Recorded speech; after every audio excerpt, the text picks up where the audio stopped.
حضرت ابو سعید خدری رضی اللہ تعالیٰ عنہ فرماتے ہیں ایک آدمی نے عرض کیا یا رسول اللہ صلی اللہ علیہ وسلم، یہ بیماریاں جو ہمیں آتی ہیں کیا ان میں ہمیں کوئی فائدہ بھی ہوتا ہے؟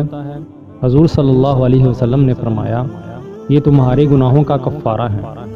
حضرت ابی بن کعب رضی اللہ تعالیٰ عنہ نے عرض کی یا رسول اللہ اگرچہ تکلیف تھوڑی سی ہو، حضور نے فرمایا ایک کانٹا بھی کفارہ ہے، بلکہ اس سے بھی ہلکی تکلیف آئے وہ بھی کفارہ ہے۔